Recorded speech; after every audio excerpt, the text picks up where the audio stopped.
morning sa lahat, lalo na sa mga Bisayang lumaki dito sa Maynila or Bidaman, Bisayang dako sa Maynila. Magluluto tayo ngayon ng paksiw na galunggong. Siyempre, main ingredient is yung galunggong. Bawang, magic sarap, optional. Kung maglalagay kayo, okay. Pag hindi kayo naglagay, okay lang din ng asin. Tapos, kamatis. Yung iba din, din na rin naglalagay ng kamatis, pero tayo naglalagay tayo. Sibuyas, pamintang crack, tsaka pamintang buo. Tapos, siling haba, suka na isang baso, at 3/4 na tubig. Siyempre, malinis kawali. Ayan, naglalagay tayo ng kawali sa lamesa, pero malinis po yan. Ayan, huwag kayo mag-alala, malinis lagi yan. Ayan, unang-una po, prepare natin yung ating isda. Yung isda na to is nabili natin 50 pesos lang ang tumpok. Alright. Lalagay na natin yung ating mga ingredient. Siyempre ang ating bawang.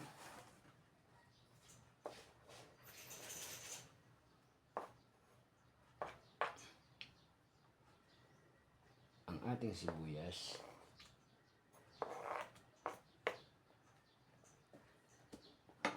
Ang ating pamintang buo.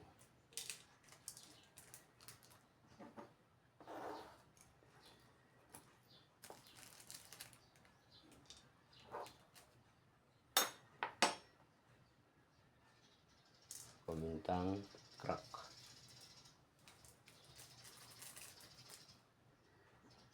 Ating kamatis. Make sure na nagugas kayo ng kamay pag nag-prepare kayo ng food. Mas masarap kumain ng food na alam mong malinis ang preparation. Lagay natin ang siling haba. Maglalagay na tayo ng magic sarap.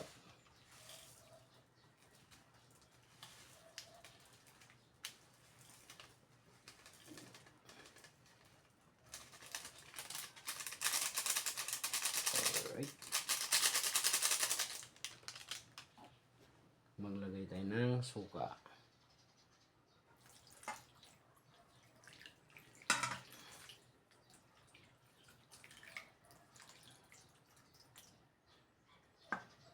At maglagay tayo ng tubig.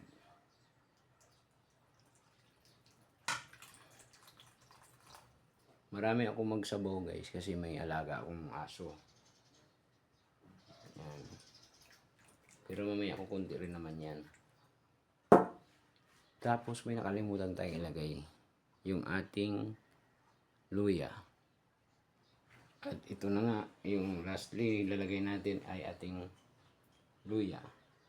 Ang muntik na natin makalimutan. Ito ang wag na huwag niyong kalimutan, luya. Iba pa rin ang lasa ng paksiw na may luya. Alright. Yan na, lulutuin na natin. At ito na nga, isasalang na natin ang ating paksiw na galunggong. Yan. Huwag lang masyadong malakas yung apoy. Medium heat lang po para masarap. Hindi mabibigla yung ating niluluto. Kailangan hindi masyadong malakas yung apoy. Kumukulo na siya. Ang bango. Pwede rin tayo maglagay dyan ng konting mantika. Nakakadagdag din lang lasa yan ng paksiw. Yan. Paluin pa natin hanggang sa kumunti na lang yung sabaw. Doon tayo maglalagay ng konting asin. Doon na natin kontrolin kung gaano kaalat ang gusto natin. In the meantime, habang inaantay natin maluto ang paksiw, magpainit muna tayo ng mga motor. Ilabas muna natin para lumuwag dito sa labas.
yung ating SkyDrive, ating overhaul mamaya.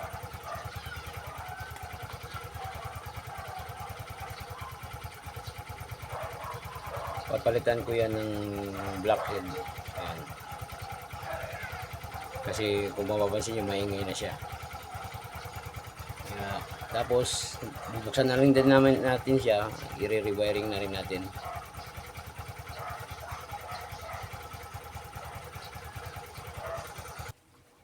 Ayan, habang hinihintay natin siyang maluto, nakapagpainit na tayo ng mga motor, naglinis na tayo sa labas, nakapaghugas na tayo ng mga hugasin, diba? At least habang naghahantay kasi isang bagay na alam mo na masasayang yung oras mo, gamitin mo sa ibang bagay, ikikilos mo. Paisipin mo na lang nag-i-exercise ka rin, pinapawisan. Kailangan natin yan habang nagkakaedad tayo. Yung asin natin, ito, kahit hindi ko na tikman to, sakto na sa panlasa ko to. Tatsado ko na kasi pagluluto ko. Ito na lang yung dadagdag nating asin. Sakto na po yan. Hindi mo na kailangan maglagay ng bitchin. At dagdag na pampaalat. Kasi yung magic sarap kanina, medyo maalat na po yun. So, sakto na po yan siya. Konting kulo pa at luto na ang ating paksiw. Yung SkyDrive na motor pala natin, kaya natin papalitan ng block is medyo maingay na siya. Pero maayos pa rin siya manakbo. 2018 pa kasi year model yun. Unang labas ng SkyDrive Sport. Bali, isipin mo, magsi 7 years na siya, hindi pa nabubuksan. So, ngayon, maingay na. Papalitan na ako ng head block. Tingnan natin mamaya, gagawin ko lang ng separate video yung pagbabaklas natin at pagkakabit natin ng block. At yun na nga, sa puntong ito ay luto ng ating paksiw. Sabi ko, kahit hindi ko natikman, alam ko na yung lasa nito. Pero ngayon, tikman ko na lang din para sigurado tayo.